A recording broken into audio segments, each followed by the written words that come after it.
We are in a first alert weather mode as Sierra Nevada braces for extreme weather that could bring historic snowfall to the region. I wanted to get a ski trip in because I haven't spent any time in the mountains this winter and it was really eating at me. So I waited for the biggest storm of the year to hit the Sierras, of course, and I headed up in the van. But one of the issues with trying to get up into the mountains with such a heavy snowstorm coming, of course, are the road conditions, because you're thinking these are going to be epic conditions for what might be my only snowboarding trip of the season. And lo and behold, the roads are closed.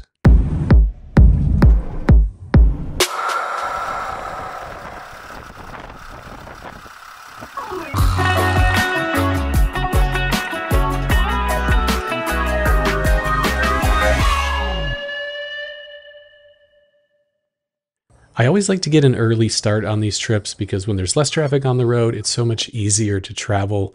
So I got my coffee, I've got my route planned out, and I head out without knowing exactly what to expect.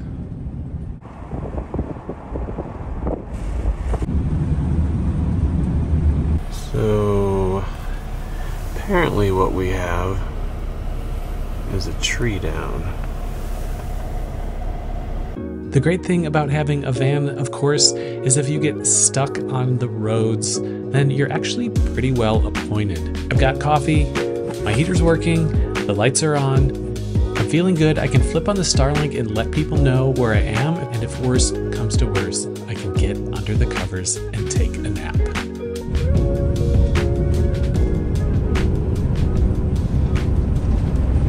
So we don't know how long the roads are going to be closed. It could be a few hours, it could be a few days. Nobody is able to tell me. I look on the map and I find something that is almost just as good, which is a very remote hot spring, which I had all to myself.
I waited it out at the hot springs for another night and then got back on the road and attempted to get to my destination, which was actually supposed to be Mammoth Lakes because that's my favorite place to snowboard, but the road was still closed. The snow was piled so deep.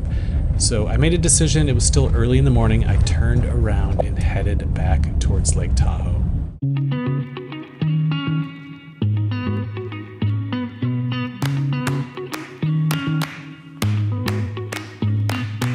And this is really what it's all about. And it's why I'm always talking about how great it is to travel in a van. This trip is a perfect example. I really did not know what the conditions were going to be like.